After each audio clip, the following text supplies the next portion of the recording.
আমরা আল্লাহ রসুলের সঙ্গে ছিলাম একটা সময়।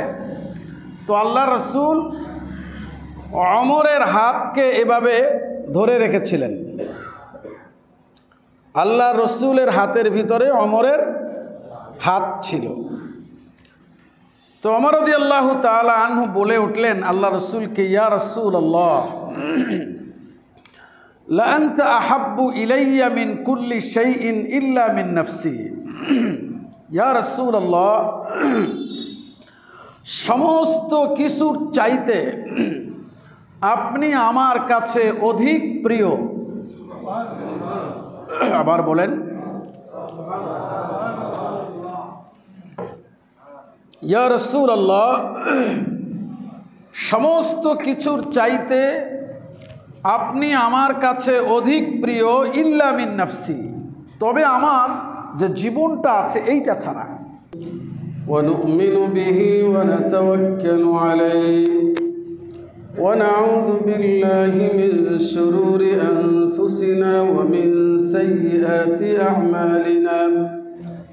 من يهد الله فلا مضل له ومن يضلله فلا هادي له ونشهد أن لا إله إلا الله وحده لا شريك له ونشهد أن سيدنا وحبيبنا وأسوتنا ومولانا محمدا عبده ورسوله الذي أرسله بالحق بشيرا ونذيرا وداعيا إلى الله بإذنه وسراجا منيرا.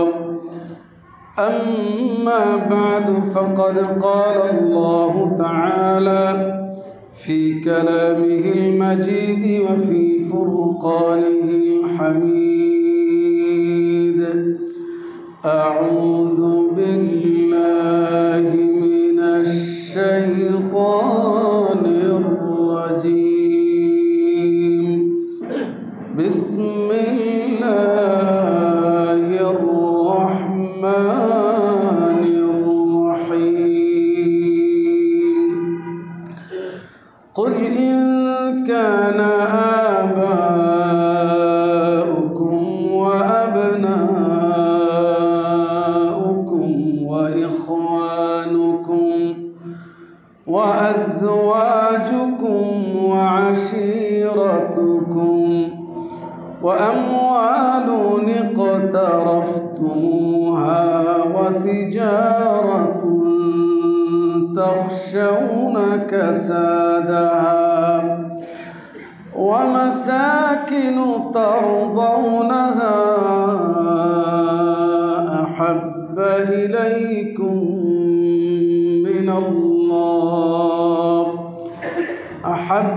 إليكم من الله ورسوله وجهاد في سبيله فتربصوا حتى يأتي الله بأمره والله لا يهدي القوم الفاسقين. وقال سبحانه وتعالى: إن الله وملائكته يصلون على النبي يا أيها الذين آمنوا صلوا عليه وسلموا تسليما. اللهم صل على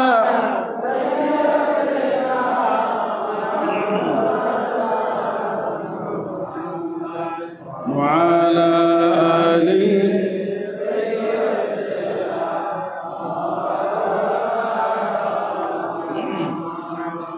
محبت الشد پوری. اللهم صل على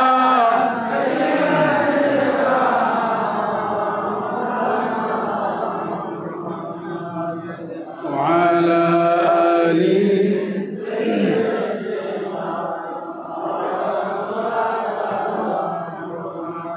بلغ العلا بكماله كشف الدجى بجماله حسنت جميع خصاله صلوا عليه لا إله إلا الله لا إله إلا الله لا إله إلا الله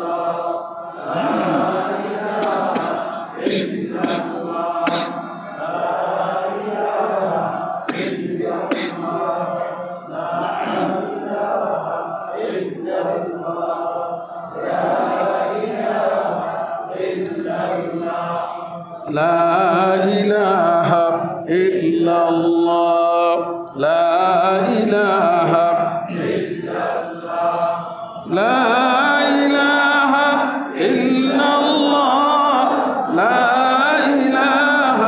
إلا الله لا إله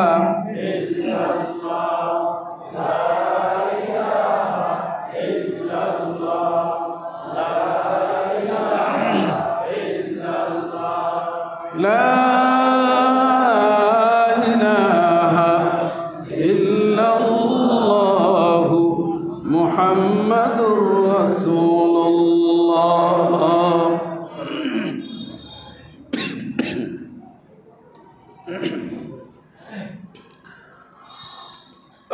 মহান আল্লাহ জব্বুল আলামিনের দরবারে বিনম্র চিত্তে শুকর আদায় করছি যে আল্লাহ তাআলা মেহেরবানি করে তার ঘরে আসার তৌফিক এনায়েত করেছেন। সবাই পড়ছি আলহামদুলিল্লাহ। আল্লাহ তাআলা আমাদেরকে শেষ নিঃশ্বাস পর্যন্ত ঈমানের উপরে কায়েম ও দায়েম রাখুন। সবাই পড়ি আমিন।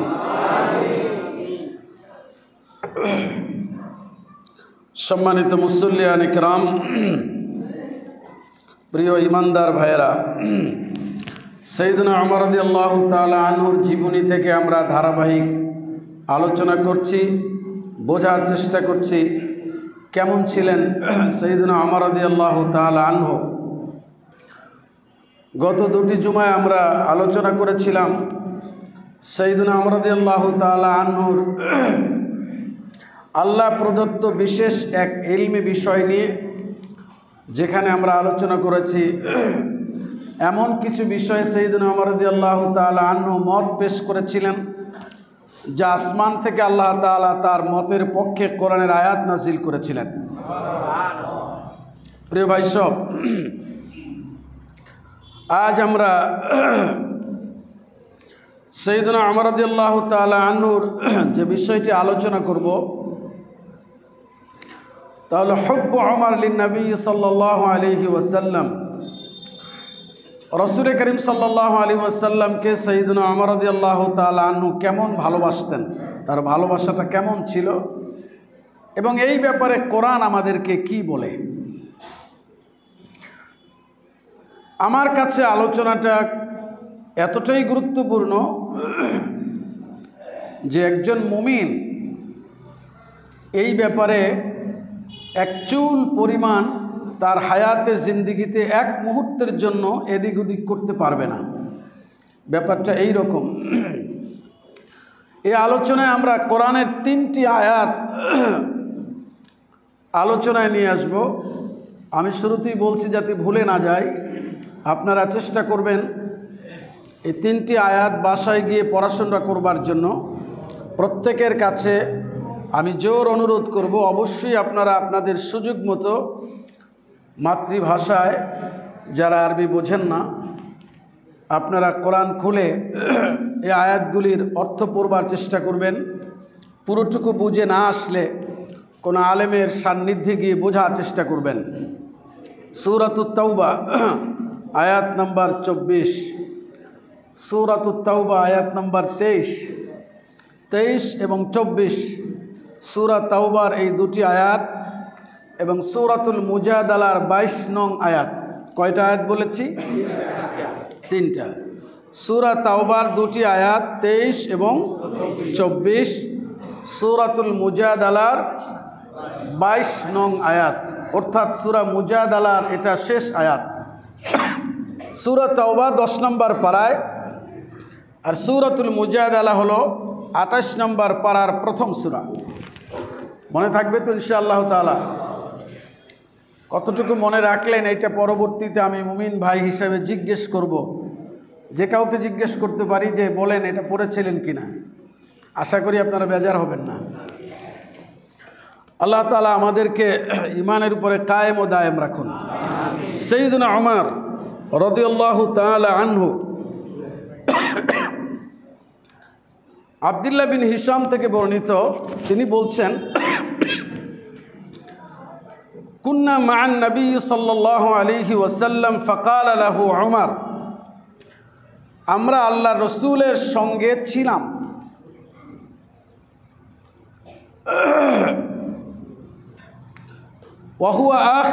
কুন্না মা'আন নবী সাল্লাল্লাহু আলাইহি ওয়াসাল্লাম ওয়া হুয়া আখিযুম বিয়াদি ওমর ইবনুল খাত্তাব, আমরা আল্লাহ রসুলের সঙ্গে ছিলাম একটা সময়।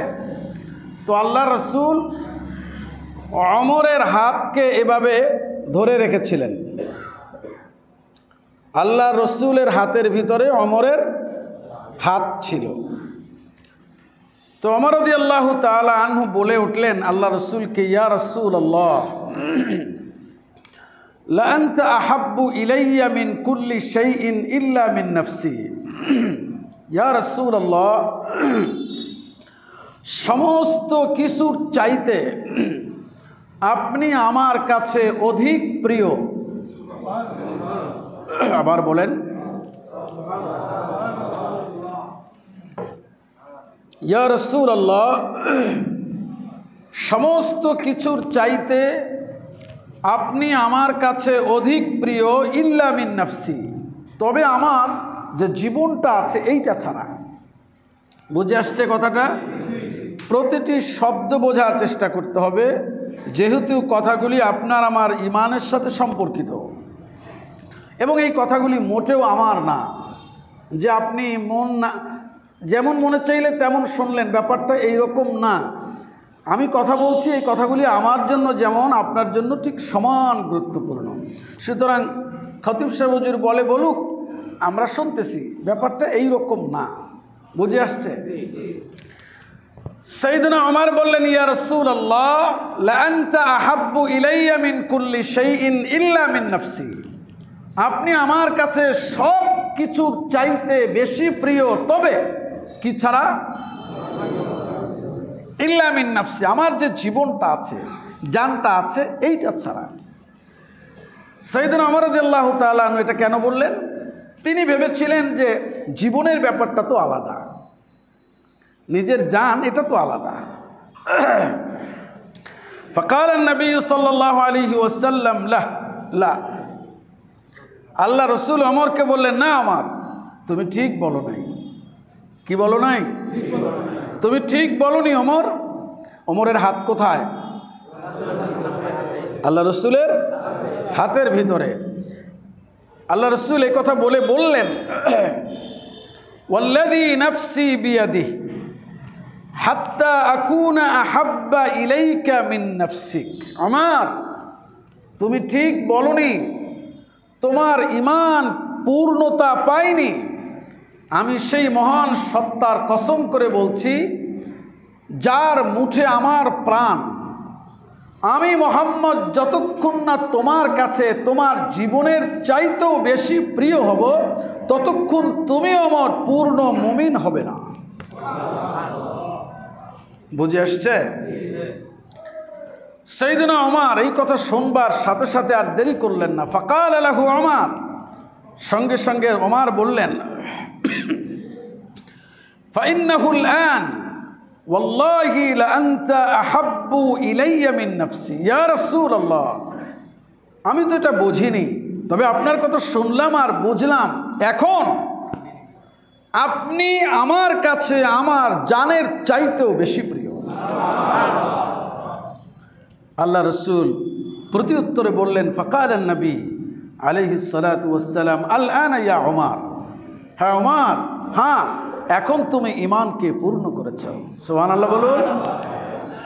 প্রিয় ভাই সব, এই হাদিসটার আরেকটু ব্যাখ্যা করে সহিহ আল বুখারী শরীফের 15 নম্বর হাদিস, যেখানে বুখারী শরীফের লেখক একটি বাব লিখেছেন হুব্বুর রাসূল মিনাল ঈমান, যে রসুলের প্রতি ভালোবাসাটা হচ্ছে ঈমান।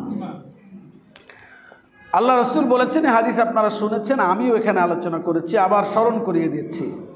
লা ইউমিনু আহাদুকুম হাত্তা আকুনা আহাব্বা ইলাইহি মিন ওয়ালিদিহি ওয়া ওয়ালাদিহি ওয়ান নাসি আজমাইন। তোমাদের কেউ ততক্ষণ পর্যন্ত মুমিনই হবে না যতক্ষণ না তার কাছে আমি মুহাম্মদ, তার পিতামাতা, স্ত্রী, সন্তান, আপনজন সহ সমস্ত মানুষের চাইতে বেশি প্রিয় হব। বুঝে আসছে কথাটা ভাইয়েরা? এখন বলেন তো কি বুঝলেন দেখি? আল্লাহ রসুল আমাদের কাছে প্রিয় হবেন, ঠিক না? হলো না? আল্লাহ রসুল আমাদের কাছে প্রিয় হবেন। হ্যাঁ, বিষয়টা প্রিয় না, সমস্ত কিছুর চাইতে বেশি প্রিয়। অর্থাৎ আমার স্ত্রী, সন্তান, চিন্তা, চেতনা, কাজ, কর্ম, ভালোবাসা, পৃথিবীর যত সম্পর্ক আছে, এই সমস্ত সম্পর্কগুলি প্রাধান্য পাবে আরেকটি সম্পর্ককে প্রাধান্য দিয়ে, সেটাকে আল্লাহ রসুল আলাইহিস সালাতু ওয়াস সালামের ভালোবাসাকে প্রাধান্য দিয়ে আমি আর সব কিছুকে ভালোবাসবো। কথা বুঝে আসছে?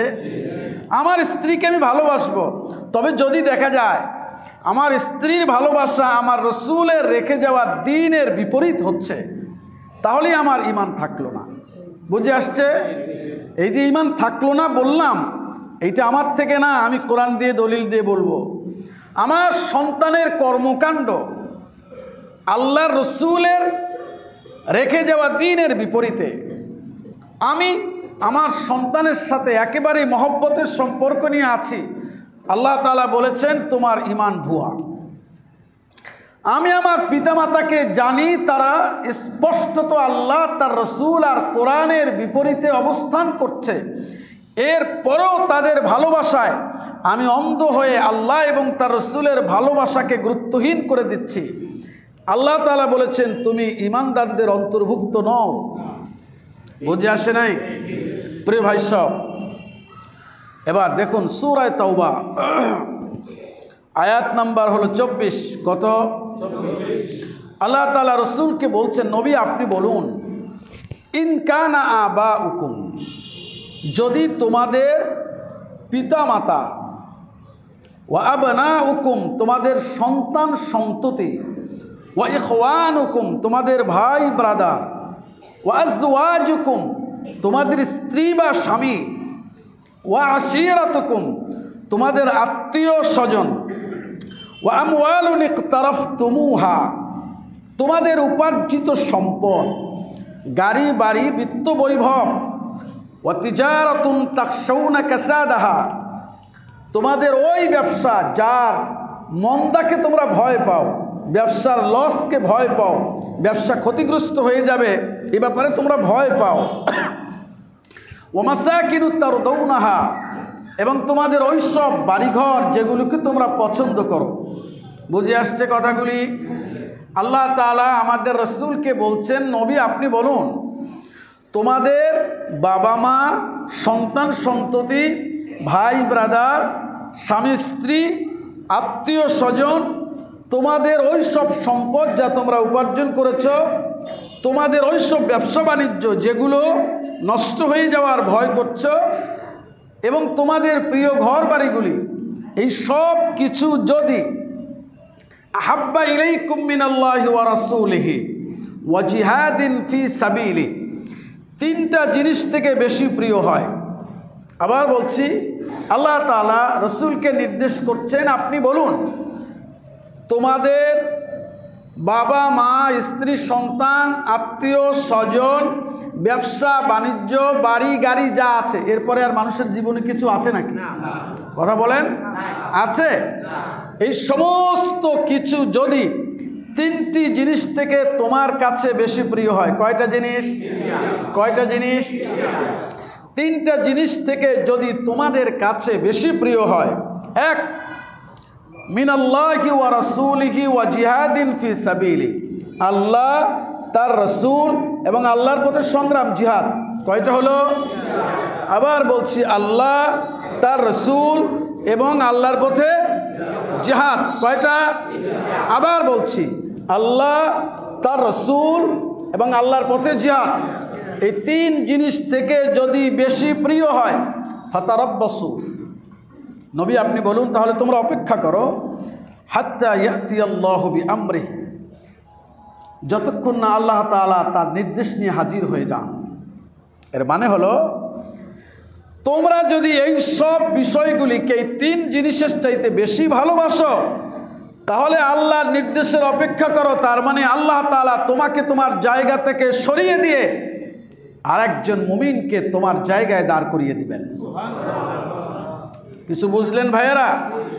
প্রিয় ভাই সব, কোরআনুল কারীমের এই আয়াত আমাদেরকে পরিষ্কার বলছে, আল্লাহর ভালোবাসা, রসুলের ভালোবাসা, আল্লাহর পথে সংগ্রামের ভালোবাসা কেমন হতে হবে? সবচেয়ে বেশি প্রিয়, ঠিক না? কে বলেছেন? বলেন সবাই, না হুজুর বলেছে? প্রিয় ভাই সব, এর চাইতেও আরও সাংঘাতিক বিষয় হলো, আল্লাহ তাআলা কোরআনের সূরা মুজাদালার 22 নং আয়াতে পরিষ্কারভাবে সাক্ষ্য দিয়েছেন কারা মুমিন আর কারা মুমিন না। বুঝে আসে নাই? সম্মানিত হাজরিন, সাইয়েদনা ওমরের হাদিসটি মনে আছে? বলেছিলেন কি, আমার নাফসের চাইতে আপনি সবচেয়ে বেশি প্রিয়। রসুল কি বললেন? রসুল কি বললেন? না ওমর, তুমি ঠিক বলনি। কি হতে হবে? আমি রসুল তোমার জীবনের চাইতে বেশি প্রিয় হতে হবে। আমার বলেন, হ্যাঁ ইয়া রাসূলুল্লাহ, সামি'না। এটাই ছিল সাহাবায়ে কেরামদের ঈমান। খেয়াল করুন, সূরা নূরে আল্লাহ বলেছেন, ইন্নামা কানা কাওলাল মুমিনিন ইযা দুউ ইলাল্লাহি ওয়া রাসূলিহি লিয়াহকুমা বাইনাহুম আন ইয়াকুলু সামি'না ওয়া আতা'না। মুমিনদের ভাষা হলো এই, যখনই তাদেরকে আল্লাহ এবং তার রাসূলের দিকে আহ্বান করা হবে কোনো বিষয়ের ফয়সালার জন্য, তখন তারা ওই বিষয় শুনে তারা বলবে সামি'না ওয়া আতা'না, শুনলাম এবং আনুগত্য করলাম। বুঝে আসছে? শুনলাম এবং আনুগত্য করলাম। সম্মানিত হাজরিন, এবার চলুন তৃতীয় আয়াতটা বলে কিছু কথা বলি। সূরায় মোট দুটি আয়াত, আপনার একটি আয়াত শুনিয়েছি। এবার দেখুন, মুমিনদের প্রতি আল্লাহ তাআলা নির্দেশ করছেন। আল্লাহর রসুলকে সূরা তাওবার 24 নং আয়াতে নির্দেশ করেছেন, আপনি মুমিনদের সামনে এই কথাগুলি বলুন। বুঝে আসছে? কোন কথা? তিন জিনিসের চাইতে পৃথিবীর আর কোনো কিছুই মুমিনের কাছে বেশি প্রিয় হতে পারবে না। বিষয়টা কি বুঝে আসছে? 23 নং আয়াত আল্লাহ তাআলা নির্দেশ করছেন সরাসরি মুমিনকে, আপনাকে আমাকে, যারা ঘোষণা করেছি, আয় আল্লাহ, আমি আপনার উপর ঈমান এনেছি। সূরা তাওবা আয়াত নাম্বার, ইয়া আইয়ুহাল্লাযীনা আমানু লা তাত্তাখিযু আবাআকুম ওয়া ইখওয়ানাকুম আউলিয়া ইন ইসতাহাব্বুল কুফরা আলাল ঈমান ومن يتولهم منكم فأولئك هم الظالمون। হে মুমিনরা, তোমাদের ভাই ব্রাদার এবং পিতামাতা অর্থাৎ আপনজন, মা বাবা, ভাই ব্রাদার, এই মানুষগুলি যদি কুফুরকে ঈমানের উপরে প্রাধান্য দেয়, আবার বলছি, আল্লাহ তাআলা আমাদেরকে লক্ষ্য করে বলছেন, হে মুমিনরা, যদি তোমাদের মা বাবা, ভাই ব্রাদার, আপনজন, এরা যদি কুফুরকে ঈমানের উপরে প্রাধান্য দেয়, কি জিনিসকে? কুফুরকে। কিসের উপরে? ইমানের উপরে প্রাধান্য দেয়, তাহলে লা তাত্তাখিযু আবাআকুম ওয়া ইখওয়ানাকুম আউলিয়া, তাহলে তোমরা তাদেরকে তোমাদের অভিভাবক বা বন্ধু হিসাবে গ্রহণ করবে না। কে বলেছেন? আল্লাহ।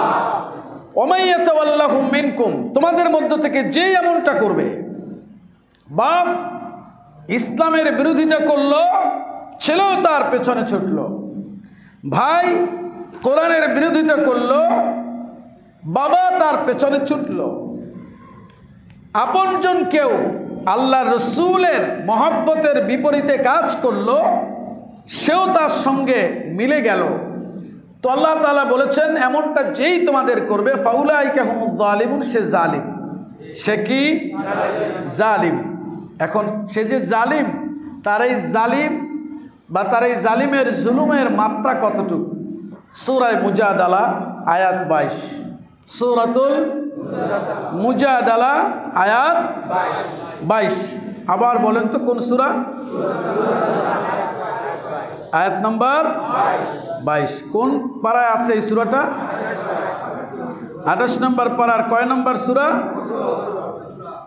আল্লাহ তাআলা বলছেন, লা তাজিদু কওমান ইউমিনুনা বিল্লাহি ওয়াল ইয়াউমিল আখির ইউআদ্দুনা মান হাদ্দাল্লাহা ওয়া রাসূলাহু ওয়ালাউ কানু আবাআহুম আও আবনাআহুম আও ইখওয়ানাহুম আও আশীরাতাহুম। নবী, যারা আল্লাহ এবং পরকালে ঈমান রাখে, যারা আল্লাহ এবং পরকালে বিশ্বাস রাখে, আপনি এমন কওমকে, এমন সম্প্রদায়কে, এমন দলকে, এমন জাতিকে আপনি পাবেন না যে তারা ওই মানুষগুলির প্রতি ভালোবাসা পোষণ করে, ইউআদ্দুনা মান হাদ্দাল্লাহ ওয়া রাসূলা, যারা আল্লাহ এবং তার রসুলের বিরোধিতা করে। বুঝে আসে নাই? কে বলেছেন? বলেন আবার। রসুলকে বলছেন, নবী আপনি পাবেন না যারা আল্লাহ এবং পরকালে ঈমান রাখে এমন একটি সম্প্রদায়, এমন একটি দল, এমন একটা জাতি, এমন কিছু লোক যারা আল্লাহ এবং পরকালে ঈমান রাখে, তারা ওই সব মানুষদের প্রতি ভালোবাসা পোষণ করে যারা আল্লাহ এবং তার রসুলের কি করে? বিরোধিতা করে। আল্লাহ এবং তার রসুলের বিরোধিতা করে। আপনি পাবেন না। সুবহানাল্লাহ বলবেন না? কি বুঝলাম এই আয়াত থেকে? শেষ হয়নি আয়াত। অর্থাৎ আল্লাহ তাআলা পরিষ্কার বলছেন যে মুমিন সেই ব্যক্তি যে আল্লাহর বিরোধিতাকারীকে ভালোবাসে না। মুমিন সেই লোক যে আল্লাহর রসুলের বিরোধিতাকারীকে ভালোবাসে না। ওয়ালাউ কানু আবাহুম, ওই বিরোধিতাকারী যদি তার বাবাও হয়। কে বলেছেন? কে বলেছেন? কে বলেছেন? ওই বিরোধিতাকারী যদি তার বাবা হয়, ওই বিরোধিতাকারী যদি তার ঔরসজাত সন্তান হয়, ওই বিরোধিতাকারী যদি তার আপনজনের কেউ হয়। কে বলেছেন? আল্লাহ। আল্লাহ। উলাইকা কাতাবা ফি কুলুবিহিমুল ঈমান ওয়া আইয়াদাহুম বিরূহিম মিন। নবী, এরা এমন লোক যাদের কলবের মধ্যে আল্লাহ ঈমানকে বদ্ধমূল করে দিয়েছেন। সুবহানাল্লাহ বলুন। কি করেছেন? ওয়া আইয়াদাহুম বিরূহিম মিন, আল্লাহ তার নিজ থেকে রূহ দিয়ে তাদেরকে শক্তিশালী করেছেন। সুবহানাল্লাহ বলুন। তাহলে কোরআনের এই আয়াত বলছে, যদি আমার বাবা আল্লাহর রসুলের বিরোধিতা করে, যদি আমার বাবা আল্লাহ পাকের দেওয়া দ্বীনের বিপরীতে অবস্থান করে, আর আমি যদি সেই বাবাকে ভালোবাসি, তাহলে আল্লাহ তাআলা বলেছেন আমি যদি ঈমানের ঘোষণা দিয়ে থাকি তবে এটি মিথ্যা। ঠিক কিনা? কথা কি পরিষ্কার না গোজামিল আছে কোনো? আমি বললাম না আল্লাহ বললেন? আমার সন্তান যদি আমার রসুলের বিপরীতে অবস্থান করে, আর আমি যদি সেই সন্তানকে ভালোবাসি, আমার এই ভালোবাসা প্রমাণ করছে আমি মুমিন না। কে বলেছেন? আমার কোনো আপনজন আত্মীয় স্বজন যদি আল্লাহ এবং তার রসুলের বিরোধিতায় অবস্থান করে, আর আমি যদি তার প্রতি ভালোবাসা পোষণ করি, তো আল্লাহ তাআলা বলছেন তুমি মুমিন না। আর যদি আমি এই অবস্থায় আমার বাবা হোক, মা হোক, ভাই হোক, স্ত্রী হোক, সন্তান হোক, আত্মীয় স্বজন হোক, যখনই দেখবো আল্লাহ এবং তার রসুলের বিপরীত অবস্থান করছে, আমি যদি পরিষ্কার বলে দেই আমি তোমাকে ভালোবাসি না, আমি তোমার চিন্তার সাথে একমত নই, তোমার সাথে আমি নাই, যেহেতু তুমি আল্লাহ এবং রসুলের বিপরীতে চলে গেছো, আল্লাহ তাআলা বলছেন তুমি মুমিন। সুবহানাল্লাহ বলবেন না? প্রিয় ভাই সব, 3টি আয়াত শুনলেন সূরা তাওবার 23, 24, সূরা মুজাদালা 22। 3টি আয়াতের মূল বক্তব্য, একজন মুমিন তার বাবা মা থেকে নিয়ে যত আপনজন আছে তারা যদি কুফরির উপরে, ইমানের উপরে কুফরিকে প্রাধান্য দেয়, তাহলে তাদেরকে বন্ধু আপনজন হিসাবে মানা যাবে না। দ্বিতীয় আয়াত বলছে সমস্ত কিছুর চাইতে প্রিয় হতে হবে 3টি জিনিস: আল্লাহ, রসুল, আল্লাহর পথে জিহাদ, সংগ্রাম। সূরা মুজাদালার আয়াত বলছে যদি আমি এই বিধানকে লঙ্ঘন করি, অর্থাৎ আল্লাহ, তার রসুল, তার পথে সংগ্রাম, এটা যদি আমার কাছে প্রিয় না হয়ে বরং আমার কোনো আপনজন আল্লাহ তার রসুলের বিরোধিতা করছে, এমন অবস্থায় আমি তাদের সাথে ভালোবাসার সম্পর্ক রাখি, তো আল্লাহ তাআলা বলছেন আমি মুমিন নই। কথা বুঝে আসছে ভাইরা? সম্মানিত হাজরিন, সাইয়েদনা ওমর রাদিয়াল্লাহু আনহু তিনি বদরের যুদ্ধে তার মামাকে হত্যা করলেন। কোন যুদ্ধে? বদরের যুদ্ধে। এভাবে সাহাবায়ে কেরামদের সাইয়েদনা আলী, ওসমান সহ অনেকজন সাহাবী কেউ তার বাবাকে, শুনতেছেন না ঘুমাচ্ছেন? কেউ তার বাবাকে, কেউ তার সন্তানকে, কেউ তার আপনজনকে বদরের যুদ্ধে মুসলিমরা যখন যুদ্ধে ঝাঁপিয়ে পড়লেন, তো মুসলমানদের কেউ দেখলেন তার সামনে তার সন্তান দাঁড়ানো বিপরীত অবস্থায়, কোন সন্তান দেখলেন তার বাবা দাঁড়ানো, কেউ দেখলেন তার ভাই দাঁড়ানো, কেউ দেখলেন তার মামা দাঁড়ানো। লড়াই শুরু হলো এবং প্রত্যেকেই একেবারে নির্দ্বিধায় তাদেরকে হত্যা করলেন। সুবহানাল্লাহ বলুন। প্রিয় ভাই সব, সাইয়েদনা ওমর রাদিয়াল্লাহু আনহু তিনি পরবর্তীতে এই বদরের যুদ্ধের বন্দীদের ব্যাপারে একটি পরামর্শ সভায় রায় দিলেন রাসূলকে, ইয়া রাসূলুল্লাহ, আমার কাছে আমার অমুককে ছেড়ে দেন, আমি তার গলাটাকে নামিয়ে দেই। আবু বকরের কাছে তার অমুক আত্মীয়কে দেন, সে তার গলাটা কেটে দিক। আলীর কাছে অমুকরে দেন, কেটে দিক। কারণ আমরা প্রমাণ করতে চাই আমরা আপনার চাইতে আর কাউকে বেশি ভালোবাসি না। সম্মানিত হাজরিন, লম্বা আলোচনা খুব অল্পতে বোঝানোর চেষ্টা করছি আমার কাছে থাকা ক্ষুদ্র এলেম দিয়ে। প্রিয় ভাই সব, ঈমান, কোনো ব্যক্তি যদি বলে আমি সত্যের উপরে ঈমান এনেছি, আল্লাহ তার রসুলের উপরে ঈমান এনেছি, আর একই সাথে আল্লাহ এবং তার রসুলের বিরোধিতাকারীদের সাথেও তার ভালোবাসার সম্পর্ক আছে, তাহলে আপনাকে বুঝতে হবে এই দুইটা জিনিস পরস্পর বিরোধী। দুটো জিনিস কি বলেন? কথা বলেন। দুটি জিনিস কি? পরস্পর বিরোধী। একটির সাথে আরেকটির কোনো সম্পর্ক নেই। সুতরাং আমাদেরকে আল্লাহ তাআলা বলছেন সূরা মুজাদালার শেষ আয়াতে, তোমাদের কাউকে যদি এমনটা দেখো যে সে ইমানের ঘোষণা দেওয়ার পরেও ওই সব মানুষদের সাথে সম্পর্ক ভালোবাসা রেখে চলছে যারা আমার এবং আমার রসুলের বিরোধিতা করছে, তাহলে তোমরা এমনটা যেন মনে না করো ওই লোকটা মুমিন। ওই লোকটা কি? আর যারা এমন অবস্থায় আছে তাদেরকে আল্লাহ ভাবনার জন্য বলেছেন, তুমি ভেবে দেখো তুমি কোন জায়গায় অবস্থান করবে। তুমি কি ইমানদারদের সাথে থাকবে না মুনাফিকদের সাথে অবস্থান করবে? কারণ মানুষের জীবনে সবচেয়ে নিকৃষ্ট আচরণ একটি হলো মুনাফিকি। সুতরাং এই নিচ আচরণের সাথে তুমি থাকবে না তুমি ইমানদারদের সাথে থাকবে, এটা পরিষ্কার করে দাও। আজ আমরা বহু সময় বহু মানুষের মুখ থেকে এমন কথাগুলি শুনি যেই কথাগুলি স্পষ্টত আল্লাহর কোরআন এবং তার রসুলের দ্বীনের বিপরীতে চলে যাচ্ছে, ঠিক না ভাইরা? আপনি মুসলমান সমাজে নিজেকে মুসলিম পরিচয় দিয়ে আপনি মুনাফিকি করে ধোঁকাবাজি করতে পারেন না।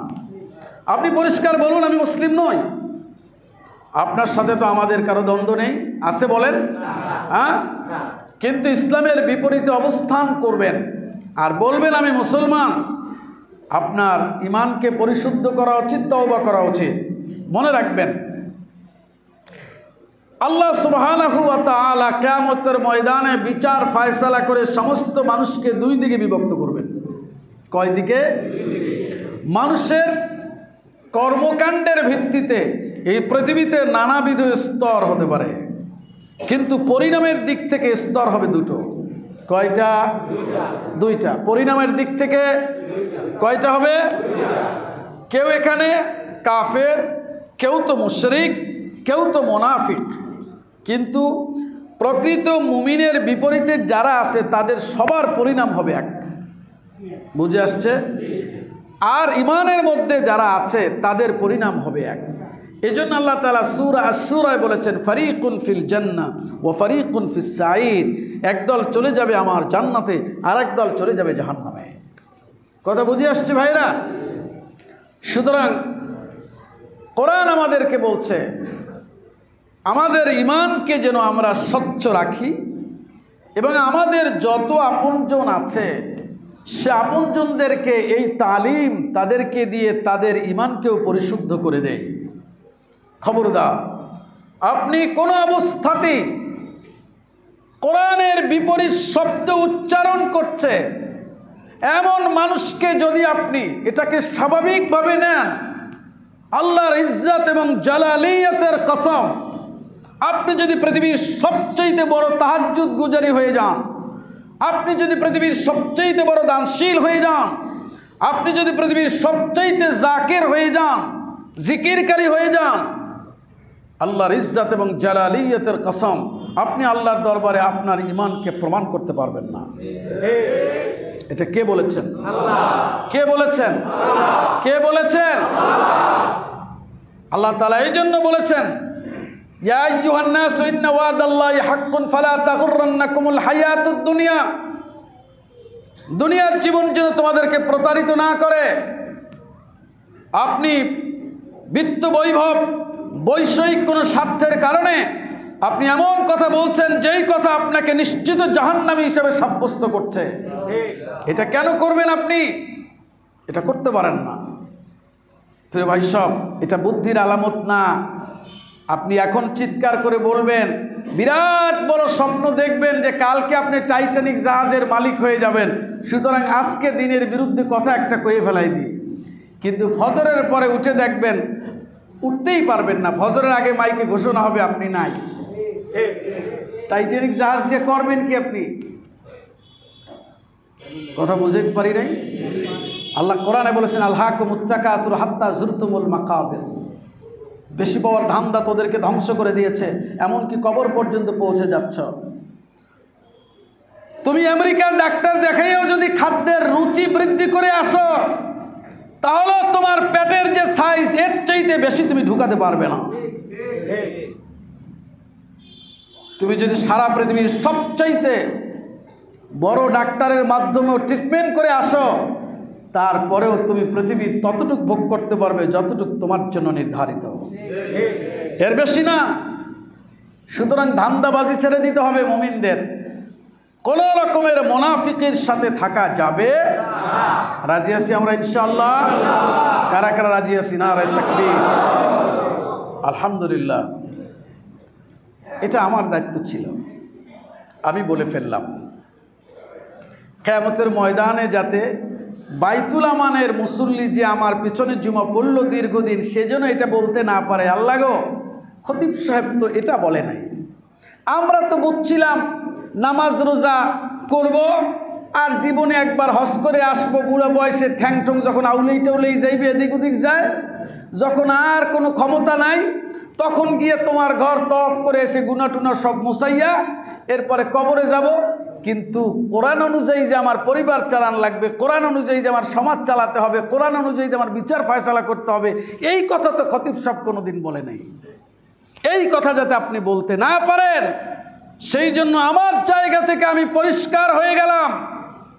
এরপরের জিম্মাদারি আপনার। আল্লাহ তাআলা সর্বপ্রথম আমাকে, এরপর আপনাদের আমল করার তৌফিক দান করুন। ওয়া আখিরু দাওয়ানা আনিল হামদুলিল্লাহি রাব্বিল আলামিন।